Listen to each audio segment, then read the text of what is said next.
ஆண்டவரும் இரட்சகருமான இயேசு கிறிஸ்துவின் ஈடு இணையற்ற நாமத்தில் அன்றன்றுள்ளப்பம் வாசகர்களுக்கு எங்கள் அன்பின் வாழ்த்துக்கள்.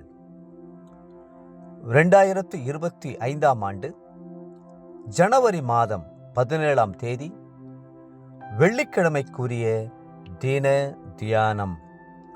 இன்றைய தலைப்பு, இப்போது என்ன செய்வது? ஏசாயா 5:5 சொல்லுகிறது, இப்போது நான் என் திராட்சை தோட்டத்திற்கு செய்வதை உங்களுக்கு அறிவிப்பேன். அதன் வேலியை எடுத்து போடுவேன். அது மேய்ந்து போடட்டும். அதன் அடைப்பை தகர்ப்பேன். அது மிதியுண்டு போம். ஒரு மனிதன் கனியுள்ள ஒரு வாழ்க்கை வாழவில்லை என்றால், முதலாவது கர்த்தர் தாம் அவனுக்கு கொடுத்திருக்கிற பாதுகாப்பை எடுத்து போடுவார். ஆண்டவரே அடைப்பை தகர்ப்பார் என்பது அதனுடைய அர்த்தமல்ல. அவர் துயரத்தோடு விலகி போய்விடும் போது அடைப்பும் தானாகவே விலகிவிடும். கிருபை எடுபட்டு போய் தோட்டம் திறந்துவிடப்பட்ட நிலைமைக்கு வந்துவிடும். அது எவ்வளவு பரிதாபமான நிலை! ஆடு மாடுகள், காட்டு மிருகங்கள் அனைத்தும் உள்ளே புகுந்து தோட்டத்தை நாசமாக்கிவிடும். செடி கொடிகள் அனைத்தும் மிதியுண்டு போம். ஒரு மாந்தோட்டம் இருக்கிறது என்று வைத்துக் கொள்ளுங்கள். நிறைய மாம்பழங்கள் இருந்தால் திடமான வேலி அடைத்து ஒரு காவல்காரனையும் நியமித்து பாதுகாப்பார்கள். ஆனால் அதிலே மாம்பழமே இல்லை என்றால் அதற்கு ஏன் காவல்காரன்? ஏன் அதற்கு வேலி? ஏன் அதற்கு அடைப்பு? எல்லாமே வீண் செலவு என்றாகிவிடும் அல்லவா? ஒரு பரிசுத்தவான் இவ்விதமாய் கணக்கு போட்டு சொன்னார், ஒவ்வொரு விசுவாசிக்கும் 40,000 பாதுகாப்பின் தேவதூதர்கள் இருக்கிறார்கள். அவர்கள் தேவ பிள்ளைகளுக்கு ஒரு பெரிய பாதுகாப்பாகும். இந்த பாதுகாப்பானது எந்த நாட்டிலும் எந்த முதல் மந்திரிக்கும் ஜனாதிபதிக்கும் இருப்பதில்லை. உலக மேன்மக்களை பார்க்கிலும் கர்த்தர் நம்மை அதிகமாகவே மேன்மைப்படுத்தி இருக்கிறார். எலிசாவை பிடிக்க ஒரு முறை ஒரு பெரிய ராஜாவின் இராணுவம் வந்தது. எலிசாவின் வேலைக்காரன் நடுங்கினான். கர்த்தர் அவன் கண்களை திறந்தார்.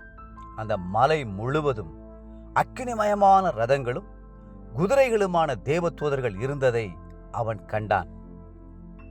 கனி கொடுக்கும் போது இந்த தேவ தூதர்களின் பாதுகாப்பு நமக்கு உண்டு. கனி கொடுக்காத பட்சத்தில் அல்லது கசப்பான கனிகளை கொடுத்து அவரை வேதனைப்படுத்தும் பட்சத்தில் தேவ தூதர்கள் என்கிற பாதுகாப்பு எழுபட்டு போகும். கனி கொடுக்கும் போது நாம் அதிக கனி கொடுக்கும்படி கர்த்தர் பாதுகாப்பை நிலைப்படுத்துவார். உத்தமனும் சன்மார்க்கனுமாயிருந்த யோபுவை சுற்றிலும் கர்த்தர் வேலி அடைத்திருந்தார் என்று வேதத்தில் நாம் வாசிக்கிறோம். நீர் அவனையும் அவன் வீட்டையும் அவனுக்கு உண்டான எல்லாவற்றையும் சுற்றி வேலி அடைக்கவில்லையோ என்று சாத்தானே கூறுகிறதை பார்க்கிறோம். யோபு 1:10. 3 வகையான வேலிகள் உண்டு. முதலாவது உங்களை சுற்றிலும் உள்ள வேலி. இரண்டாவது உங்கள் வீட்டை சுற்றிலும் உள்ள வேலி. மூன்றாவது உங்களுக்கு உண்டானவைகளை சுற்றிலும் உள்ள வேலி. ஆனால் கர்த்தர் சொல்லுகிறது என்ன? கனி கொடுக்காத பட்சத்தில் அவர் வேலியை எடுத்து போடுவார், அடைப்பை தகர்ப்பார். வேலி இல்லாவிட்டால் அழிவும் சேதமும் வேதனையும் நிச்சயம். தேவ பிள்ளைகளே, நீங்கள் கனி கொடுக்கிறீர்களா? இன்றைய நினைவிற்கு எபேசியர் 5ஆம் அதிகாரம் 9 மற்றும் 10ஆம் வசனங்கள்.